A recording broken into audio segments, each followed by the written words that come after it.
नमस्कार, good evening मित्रांनो, नमस्कार.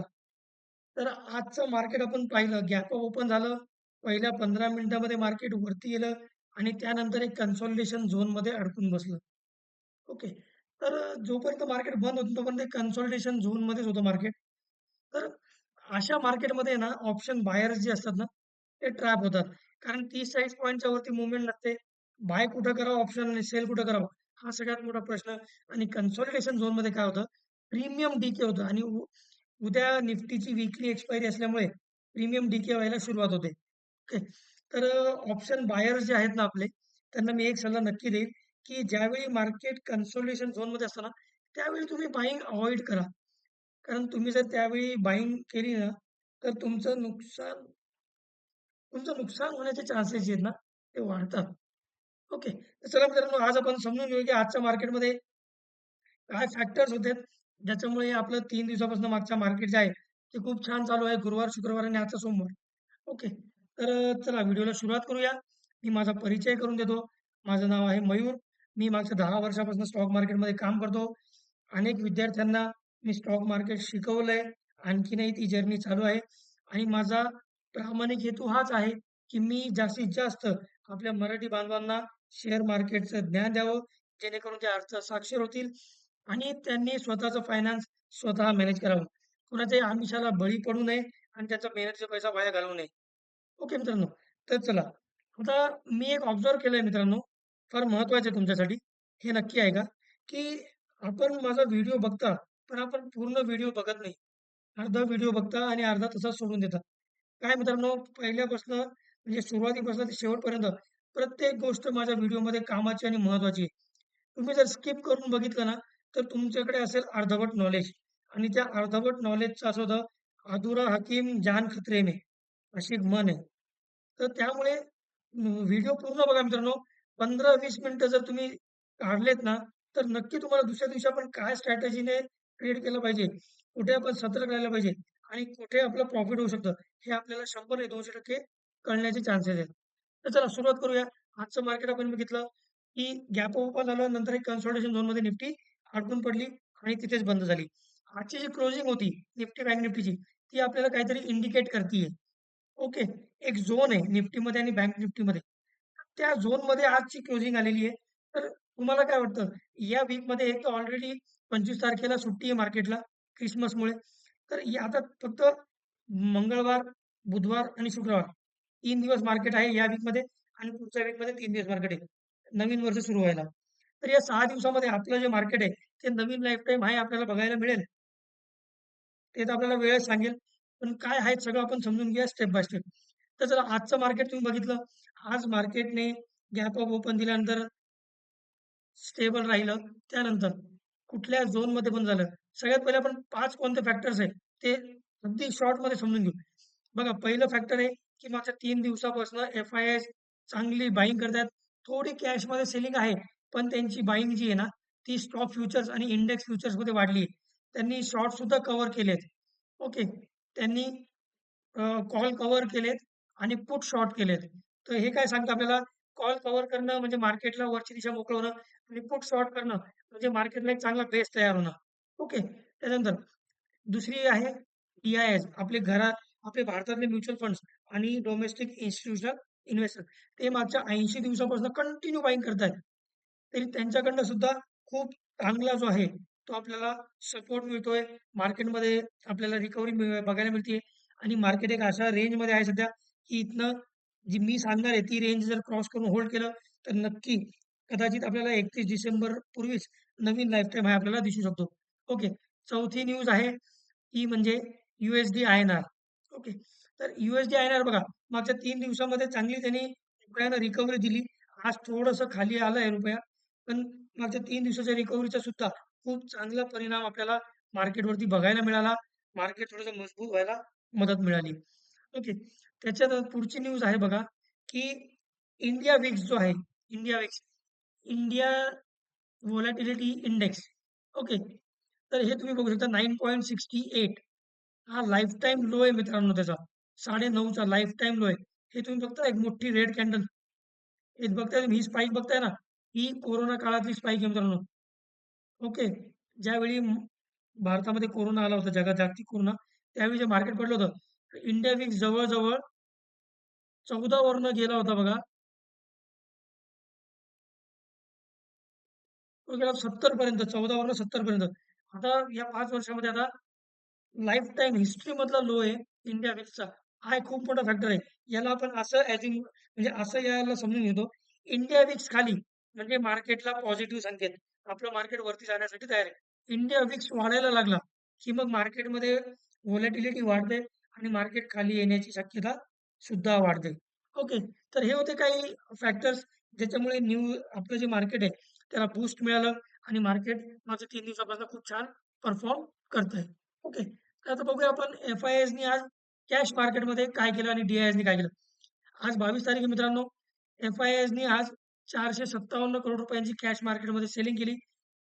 नेग्लिजिबल आहे, खूप छोटी सेलिंग आहे आणि डी-आय-एसनी जे 4,058 करोड रुपयांची आज बाईंग केलेली कॅश मार्केटमध्ये. फ्युचर्समध्ये मी तुम्हाला जसं बोललोय, फ्युचर्समध्ये मग ते स्टॉक फ्युचर्स असतील किंवा इंडेक्स फ्युचर असतील. एफ-आय-आयने तिथे खूप चांगली बाईंग केलेली आहे. 2,675 करोड रुपयाची आणि त्याला चांगला हातभार लावलाय. डी-आय-एसने 3,262 करोड रुपयाची त्यांनी बाईंग केलेली आहे. ओके. तर हे होते एफ-आय-एस, डी-आय-एसचा. आता जर आपण सेक्टर वाईज बघायचं झालं, तर तुम्ही बघा, सेक्टर वाईज जर बघायचं झालं, तर आज आपल्या मार्केटमध्ये तुम्ही बघू शकता. बघा, ओव्हरऑल बाईंग होती.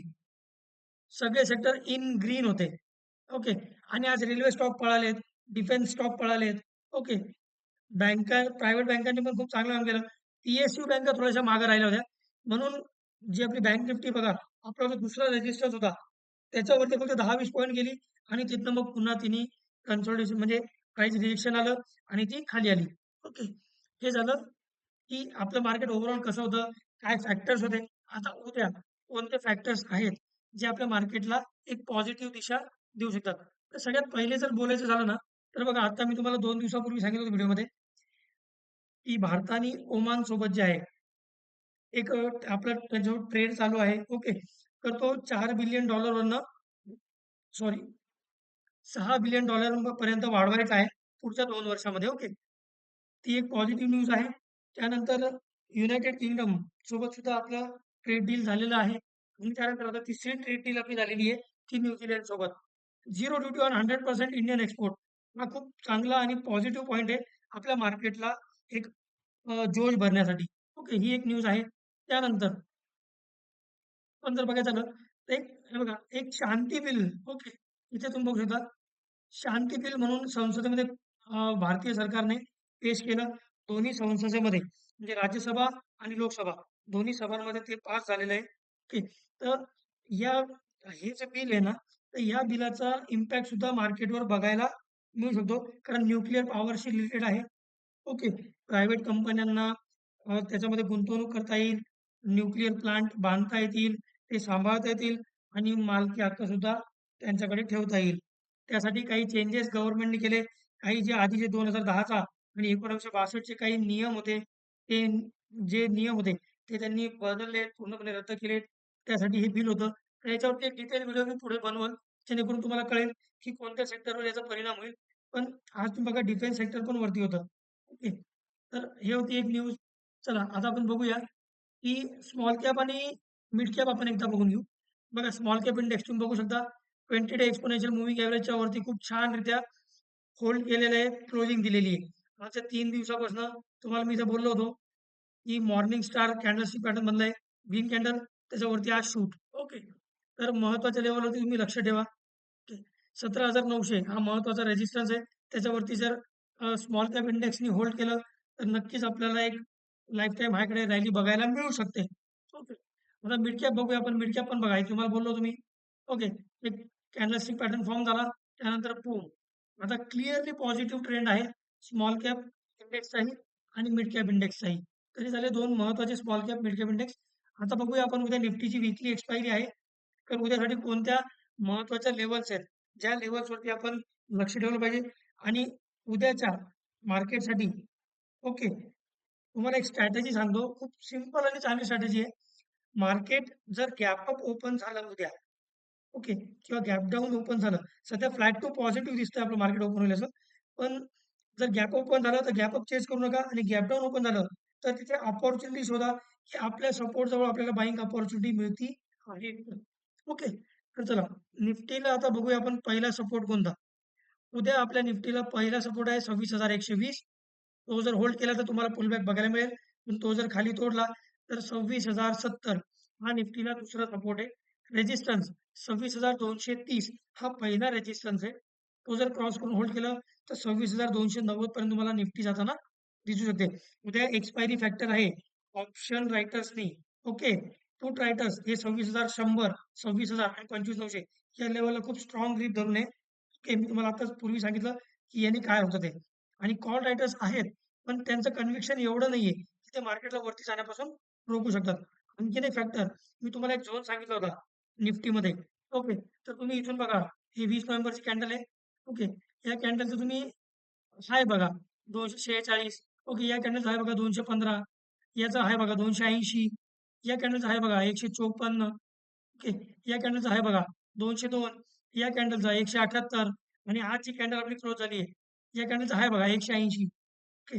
तर हा आहे ना मित्रांनो मागच्या एका महिन्यापासून एक अशी रेंज आहे ना, की 26,170 ते 26,250 इथं बघा आपल्याला थोडंसं रिजेक्शन बघायला मिळालंय. ओके. तर मार्केट पडेलच असं नाही सांगत आहे मी. पण इथे फक्त आपल्याला बघायचं आहे आता, की दम तर आहे मार्केटमध्ये. बाईंग पण होतीये. सगळं चांगलं आहे. पण या झोनच्या वरती निफ्टी क्लोज देते का? जर या झोनच्या वरती निफ्टीने क्लोज दिलं म्हणजे 250च्या 26,250च्या वरती क्लोजिंग दिलं तर नक्की या इयर एंडिंगच्या आधी आपल्याला लाईफटाईम हाय बघायला मिळू शकतो. ओके. आता येऊया आपण बँक निफ्टीवरती. निफ्टीच्या लेव्हल मार्क केले असतील तुम्ही? ओके. Bank Nifty. आता बघा बाय ऑन डिप्स ही स्ट्रॅटेजी सध्याच्या मार्केटमध्ये चांगली आहे. त्यावरती फोकस करा. लेव्हल टू लेव्हल ट्रेड करा मित्रांनो. मी कोणतेही बाय सेल रिकमेंडेशन देत नाही. ओके.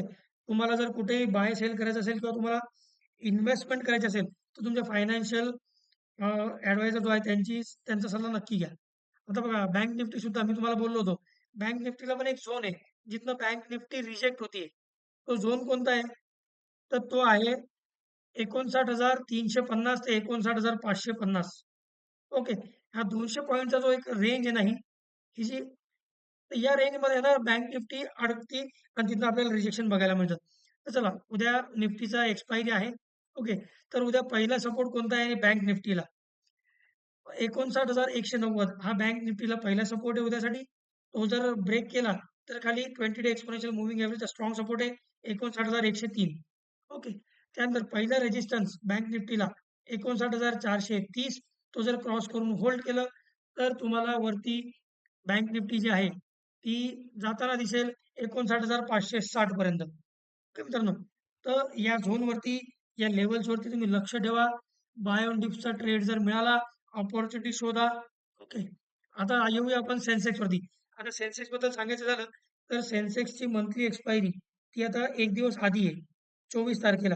त्याचं कारण असं आहे 25 तारखेला ख्रिसमस आहे आणि त्या दिवशी आपल्या मार्केटचा हॉलिडे आहे. तर या वीकमध्ये 4च ट्रेडिंग सेशन होते. त्याच्यापैकी आज एक संपलाय. आता 3 बाकी आहे. मंगळवार, बुधवार आणि शुक्रवार. पुढच्या वीकमध्ये सुद्धा इयर एंडिंगला म्हणजे 31 डिसेंबरपर्यंत 3च सेशन आहे. 3 सेशन आहेत. तर सेन्सेक्सला सपोर्ट मार्क करून घ्या. सेन्सेक्सला पहिला सपोर्ट आहे 85,430. तो ब्रेक केला तर 85,300. ओके. बाय एंड डिप्सचा जर चान्स मिळाला तुम्हाला तर 85,430, 400च्या आसपास तुम्ही सर्च करू शकता, बघू शकता. ओके. त्यानंतर पहिला रेझिस्टन्स 85,710 तो क्रॉस करून होल्ड केला तर 85,850 पर्यंत तुम्हाला सेन्सेक्स जो आहे तो जाताना दिसू शकतो. ओके मित्रांनो. तर या होत्या उद्यासाठीच्या महत्त्वाच्या न्यूज, सपोर्ट रेझिस्टन्सच्या लेव्हल्स आणि बाय ऑन डिप्सची ट्रेडिंग स्ट्रॅटेजी. ओके मित्रांनो. मी अशी अपेक्षा करतो, की तुम्हाला मी दिलेली माहिती हा व्हिडिओ आवडला असेल, तर व्हिडिओला लाईक करायला अजिबात लाजू नका. सबस्क्राईब करा आपल्या YouTube चॅनलला, बेल आयकॉन प्रेस करा. जेणेकरून असेच महत्त्वाचे न्यूज, लेव्हल्स तुमच्याकडनं डेली अपडेट मिस होणार नाही. जास्तीत जास्त आपल्या मराठी बांधवांपर्यंत शेअर करा. त्यासाठी मला मदत करा. जेणेकरून ते अर्थसाक्षर होतील. धन्यवाद मित्रांनो. जय हिंद, जय महाराष्ट्र मित्रांनो.